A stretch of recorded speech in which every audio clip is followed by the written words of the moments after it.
coisa, mas coloca pessoas também para dar uma opinião, para assim, ele está orando por nós. O interessante é que eu acredito, irmãos, é que Deus fala por sinais, viu? Deus fala por sinais também. Às vezes Deus não lhe revela, né, diretamente as coisas, mas num determinado momento, Deus vai lhe fazer entender que Ele estava conduzindo sua jornada. Porque a jornada é pela fé. Se Deus disser tudo, não tem fé, né? A gente tem que confiar no Senhor. Caminhar contra, muitas vezes, o vento, né, contra as tempestades, mas sabendo que Deus está conosco. O interessante é que, quando a gente começou a levantar aqui, quem veio morar nesse prédio de trás mandou uma foto para mim, Marcos de Elisete. Pastor, estou aqui, viu, vendo a construção, uma bênção, as pessoas estão sendo rápidas. Aí, cada telha que mudava quase, ele mandava uma foto.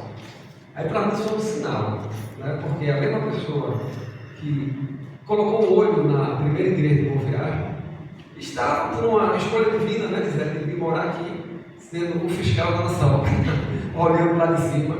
Isso me deu segurança e foi um sinal de Deus dizer: vai, constrói, é difícil, o dinheiro é pouco, né? Eu lembro do que a gente falou ontem na igreja de Monte Verde, a igreja de Filadélfia, né? O Senhor disse que tem visto as suas obras, né? O texto até em grego, eu falei até na igreja do pastor Alberto, significa trabalho árduo, né? Mas no final o Senhor reconheceu e disse: sei que tu tens pouca força, né? Mas guardaste o meu nome e não negaste a minha palavra, né? Guardaste a palavra e não negaste o meu nome. Aqui, nessa obra, pastor David Jones, eu falo isso, que ele é um plantador de igreja.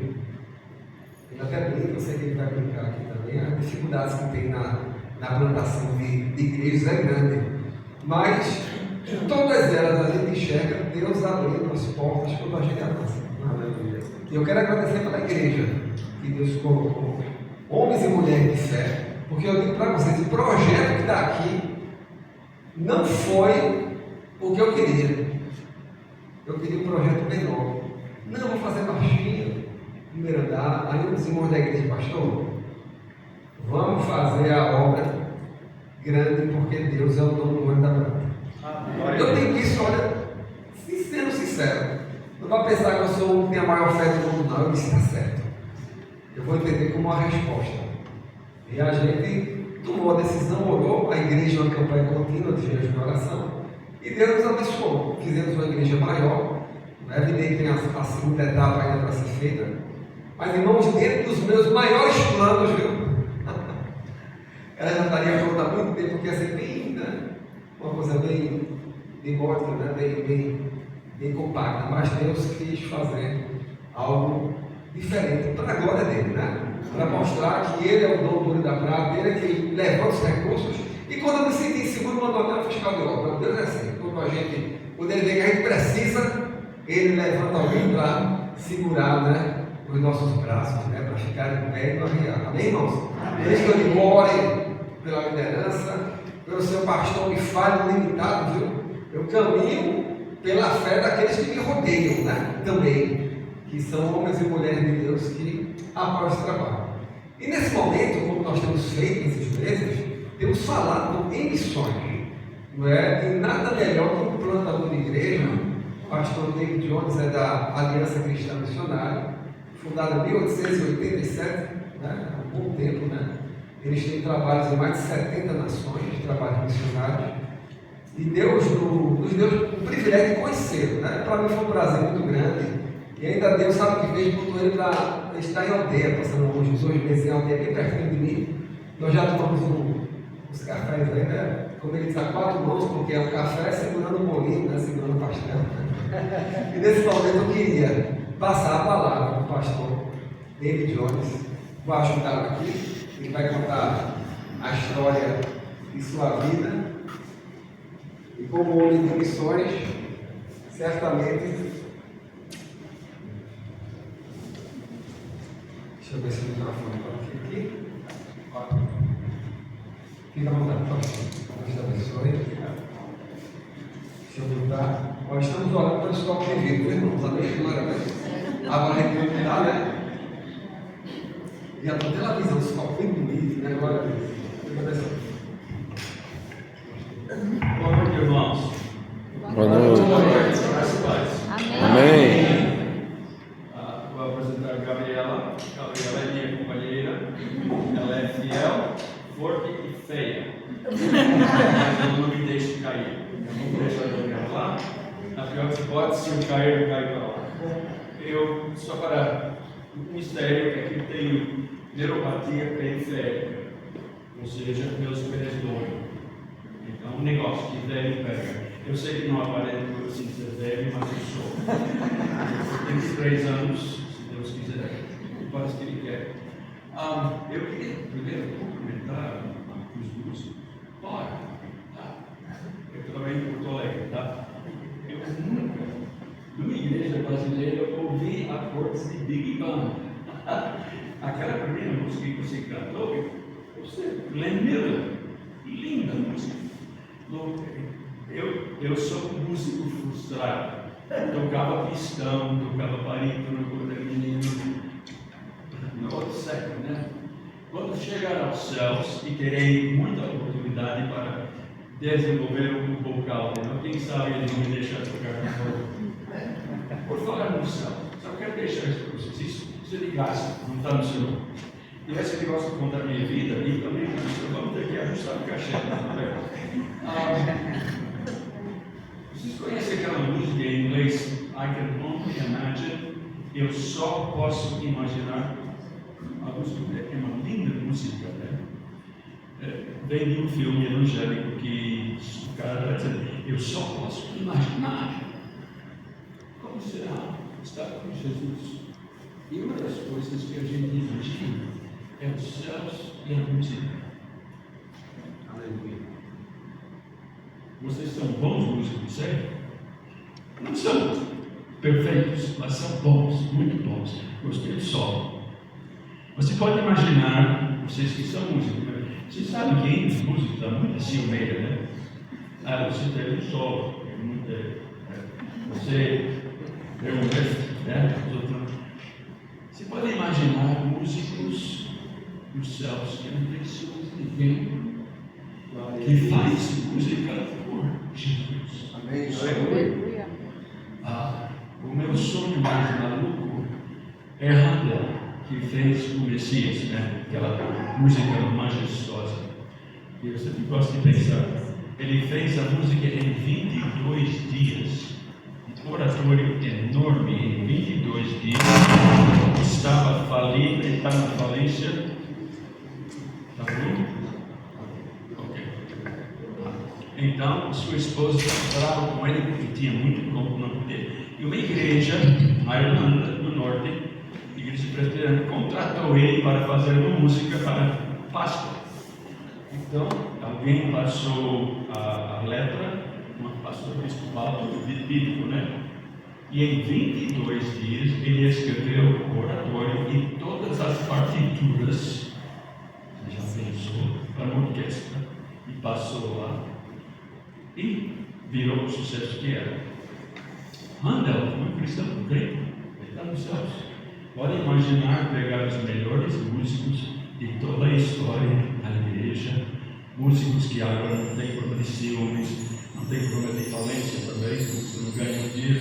Então, tocar com Jesus Cristo, eu só posso imaginar a majestade daquela música, a alegria. Eu vim aqui hoje à noite, como eu falei, sou músico frustrado, mas música me toca muito. Eu acho que vocês notam, levemente eu sou um chorão também. Me faz chorar na presença de Deus.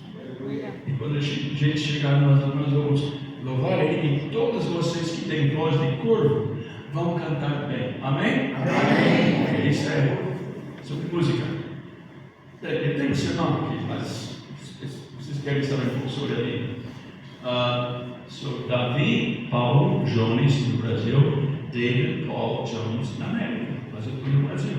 Aqui se fala português. Amém? Amém. Eu me chamo de pastor Davi. Eu acho tão bonito Davi, mais bonito que David. Tá.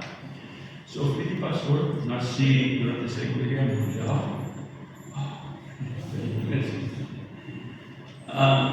Um domingo de noite, quando meu pai estava pregando na igreja, ele estava fundando, meu pai era fundador de igreja também. Como ele falou, eu já fundei várias igrejas, afundei os outros também. Então, meu pai estava pregando e minha mãe estava dando a luz a mim. Então, nasci, 42, dia 8 de março, Dia Internacional da Mulher. Mas eu nasci antes daquele dia ser inventado. Tá? As mulheres podem compartilhar a data comigo, mas é meu dia. Fui criado na igreja evangélica, na igreja ali na América, filho de pastor. Nós tínhamos cultos terça-feira à noite, reunião de oração, quinta-feira, estudo bíblico, testemunhos, sexta-feira, na frente do correio, culto à hora livre. Oh, não gostava. Estava lá, domingo de manhã, domingo de noite. E meu pai ganhava só o que a igreja dava em o que eles chamam de love offering, oferta de amor. Às vezes ele amava de outra palavra, às vezes não amava. Mas de qualquer jeito ele fez isso por muitos anos, foi na igreja que ele plantou. Então, fui criado na igreja e ia para os cultos, escola bíblica de férias, aquela coisa.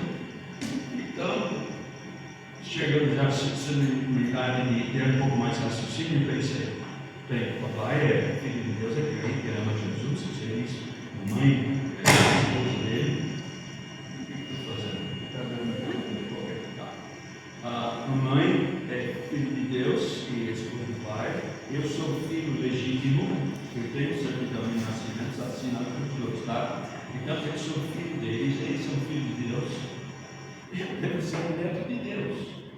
Então eu estava feliz da vida porque sou neto de Deus. Se alguma coisa acontecer, eu morrer, eu vou para o céu. Amém? Amém. Não. Não. Presta atenção. Às vezes eu digo isso para ver quem está prestando atenção. E vocês não estavam. Eu tenho, né? Deus tem. Certo? Amém? Amém. Bom, mas eu achava que eu era neto de Deus. Aí tinha uma menina na igreja. Estava com 11 anos, eu estava com 12. Nessa época, os rapazes começam a mudar de opinião sobre menina, né? Antes depois elas começam a se tornar mais interessantes. Essa menina sabia nadar e não sabia nadar. Ela disse: eu vou te ensinar a nadar. Aqui, bom, passar lá, a gente vai no quarto, ela vai me ensinar. A gente se encontrou no sábado, fomos para o parque. O rio está lá, tem um lado raso aqui. E eu entrei na água e disse: não, isso é raso aqui. Eu não sei nada, não, eu vou te ensinar. Bom, vamos subir o rio, atravessar a ponte, descer o rio, subir naquela pedra, aquela rocha. Não. A gente vai ter um péssimo, né? Um homem atrás da menina. Segui, subi em cima. E eu disse: como que eu vou aprender a nadar daqui? Assim.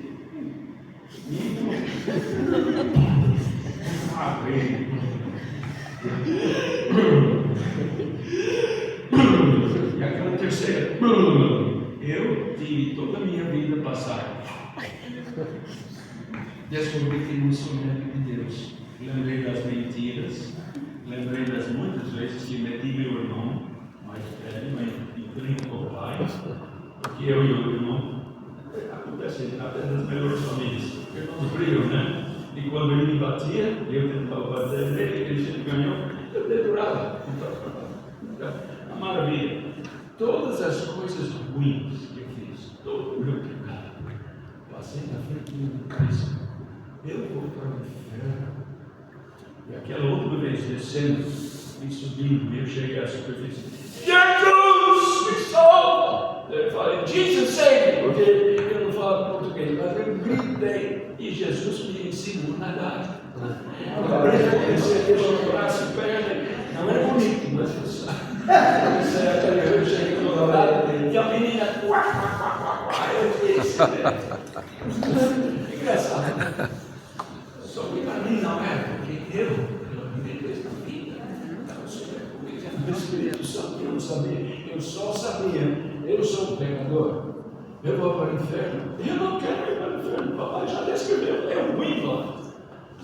Então voltei para casa, não falei nada para os pais, menina era da igreja, os pais eram importantes na igreja. Então, por 2 semanas eu não consegui dormir.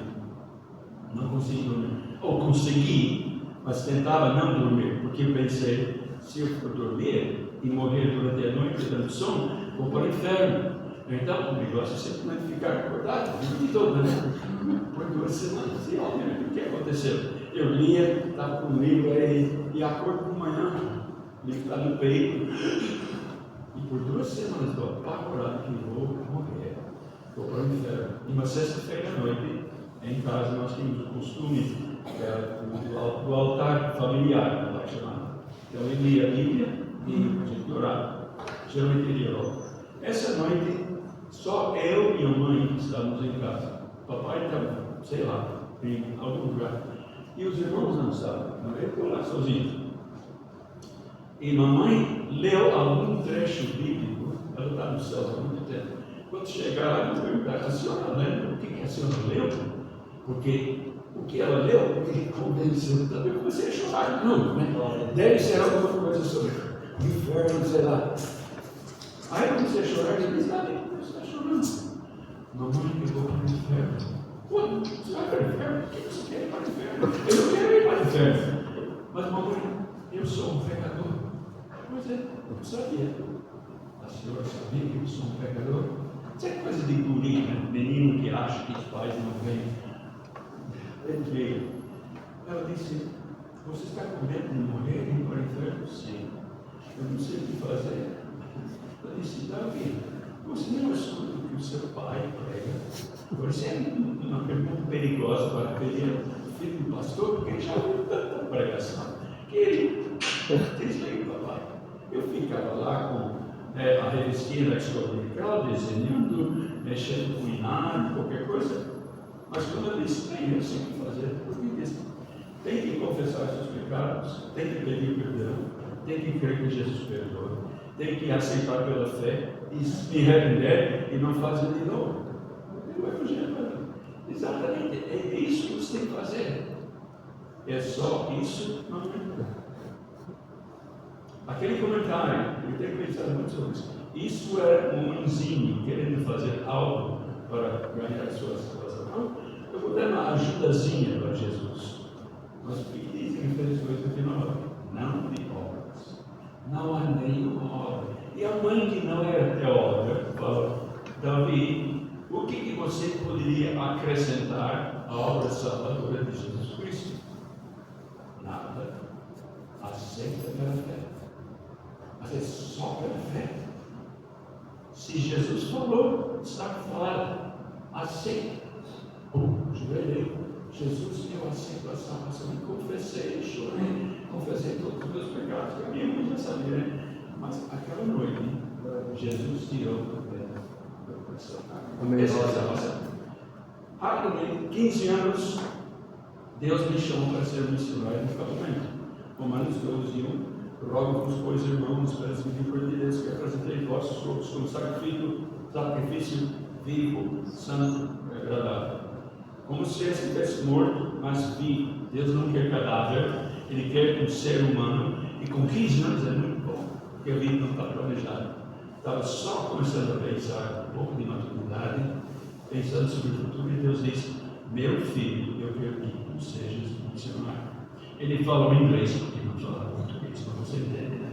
Então ele me chamou, eu aceitei o chamado. Agora para os músicos, você vai gostar dessa. Fui para o seminário pensando que eu iria para a África, que eles chamavam na época África Francesa Ocidental. Hoje seria Guiné, Mali, Burkina Faso, Côte d'Ivoire, aqueles países que antigamente eram uma colônia francesa. E além da nossa missão trabalhou lá desde 1907. O missionário que pregou e que Deus usou para me tocar, para me chamar para a obra missionária, era de lá. Ele tinha 70 e poucos anos, ele estava se aposentando e ele falou: Davi, por que você não? Porque ele falou para ele: você não é Roseberry, eu vou ser missionário, Deus me chamou agora. Que bom, vai e toma o meu lugar lá no campo. Agora, o menino com 15 anos não sabe nada, não sabia que ele era um grande homem na fé. Ele era grande, alto, e um grande homem. evolucionou lá. Fui para o seminário pensando que vou para a África. Estudei francês por 5 anos, que por sinal foi a melhor coisa que poderia ter estudado se vou aprender português, falar português, porque as línguas gramaticalmente se casam muito bem. Então fui para o seminário, conheci a namorada moça, ela queria ir para a Indonésia e eu vou para a África. A gente só pensa em casar, e eu pensei, ela mora na Indonésia, eu moro na África, uma vez cada 5 anos a gente vai estar juntos, não vai dar. Então nós decidimos, vamos deixar isso para Deus. Por essa parte aqui, se fala que você acredita em sinais. Eu acredito em sinais sobrenaturais e acredito também nos sinais ou toques que Deus faz em nossa vida que nos orienta. Em 1958, um jovem brasileiro de Minas Gerais, chamado Pelé, explorou o mundo de futebol. Vocês têm alguns velhos que podem lembrar. Eu li sobre Pelé na revista. Fiquei tão entusiasmado porque eu jogava bola, futebol, mal paga, mas joguei. E eu pensei, ele está com 15 anos, está com 16 anos, ele está jogando na Copa do Mundo, mas não gol, né? Foi fantástico. Então eu pensei, como seria bacana ser um missionário no Brasil no futebol assim? Você vê a motivação espiritual que tinha na época. Eu gostava do Pelé, sabe, mas eu gostava Tom Jobim, Vinícius, toda a turma da bossa nova. Estava no seminário, eu tinha o meu estereofônico com 2 alto-falantes e aquela coisa. E a gente tinha um negócio chamado biscoito, sabe? Faz assim. Eu tinha todos os discos de Tom Jobim, Chico Buarque, não, Chico, mas a turma da bossa nova. Como seria bacana ser um missionário no Brasil com bossa nova e músicos como essa aqui? A terceira coisa que demonstra mais uma vez a minha espiritualidade foi em 1964. O que aconteceu naquele ano? A Revolução de 64, a Revolução Militar, botou todas as esquerdistas fora, eu achei uma maravilha. Eu sou um pouco à direita de Attila o Huno, tá? Ou seja, eu era muito conservador, continuo sendo. Essas foram as coisas que me chamaram a atenção. E depois, um belo dia, Deus falou comigo, com minha esposa. O Brasil é um lugar. Então, eu louvo a Deus. Ele usou meios que não são espirituais, mas coisas que me chamaram a atenção.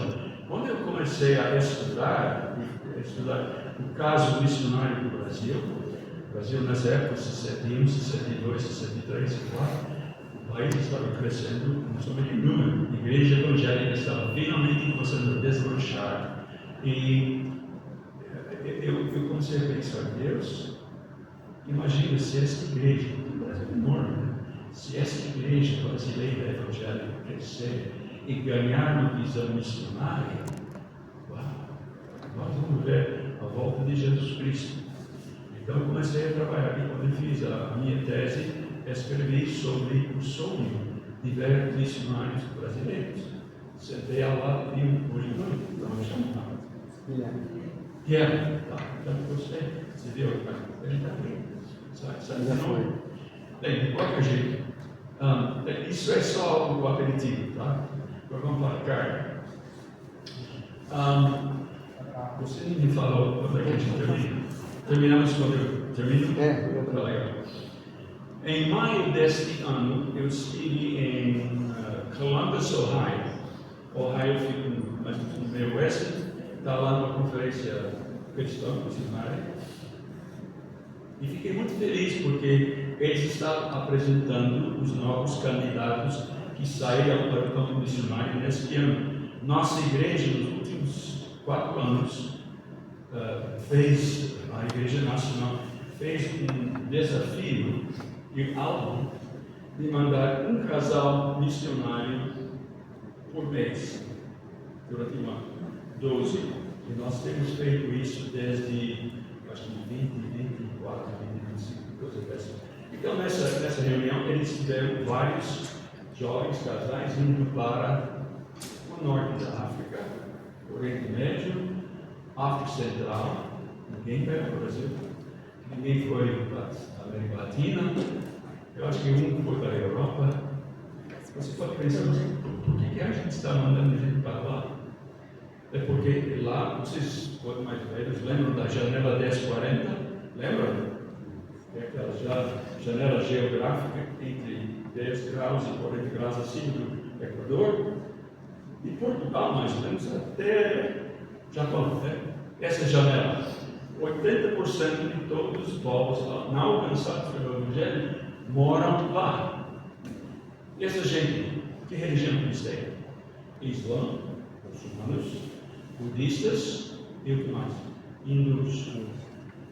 Agora, essas três religiões são muito resistentes ao Evangelho. O moço seria assim, ele poderia contar em Marrocos, né? Ele diz que trabalha com uma multinacional.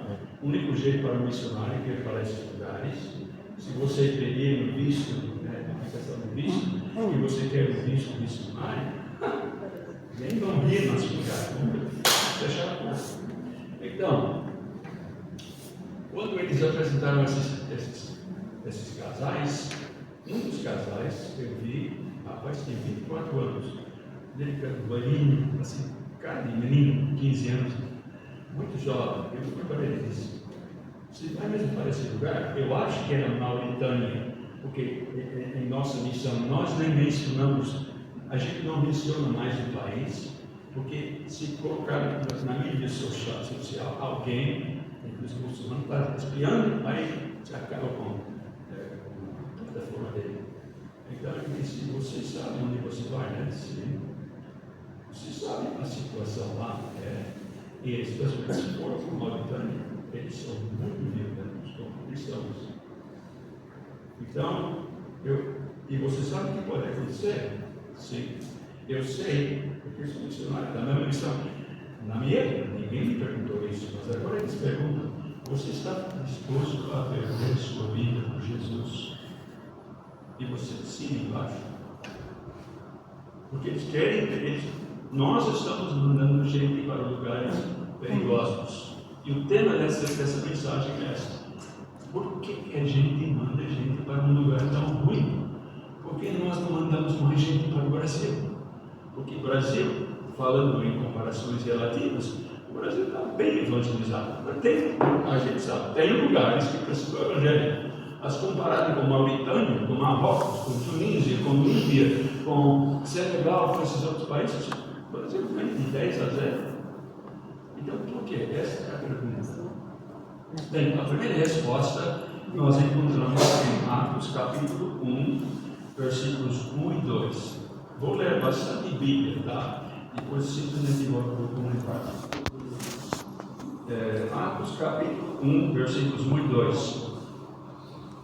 Lucas está escrevendo: o primeiro livro, ó Teófilo, escrevi a respeito de tudo que Jesus começou a fazer e ensinar até o dia em que foi elevado às alturas, depois de haver dado mandamentos por meio do Espírito Santo aos apóstolos que escolheram. A primeira razão por que nós mandamos gente para esses lugares difíceis é porque Jesus mandou. Ponto final. Ele não disse: não, ele fazer discípulos nos lugares fáceis. 100 anos atrás não tinha lugar fácil em lugar algum. A América Latina era dura. Vocês sabem, a Igreja Católica dominava toda a América Latina. A África, nossa missão durante os primeiros 30 anos, perdemos mais que 50% dos missionários. Quando os pais levavam seus filhos e suas filhas para as docas de Nova York para pegar um navio, sabe o que eles usaram para guardar as suas coisas? Caixão. Então você coloca os seus lençóis de cama, seus travesseiros, suas panelas, ou seja, tudo que você vai levar para o campo missionário, você coloca no caixão. Por quê? Porque estatisticamente, se manda um casal, uns dos dois morrem em 5 anos. Não fui mandado lá. Se nós não tivéssemos mandado lá, a África ainda era pagã. Hoje a África está mandando missionários. Do mesmo jeito, gente que morreu no Brasil. Colômbia, Martiris, Peru, todos esses países. Jesus diz ide, né, fazer discípulos. Então, a primeira razão por que nós mandamos é simplesmente isso. É uma questão de obediência. Jesus mandou, e para usar o linguajar comum, a mandar, nós temos que cumprir. A nossa missão, a missão da qual eu pertenço, bem, não pertenço mesmo, porque estou aposentado faz tempo, mas quando eu saí para a missão, para vir ao Brasil em 67, nós tínhamos aproximadamente 800 missionários nos States, mais 400 no Canadá. É um pouco menos agora, temos muito mais missionário internacional. Então, quando eu vim, a gente já sabia.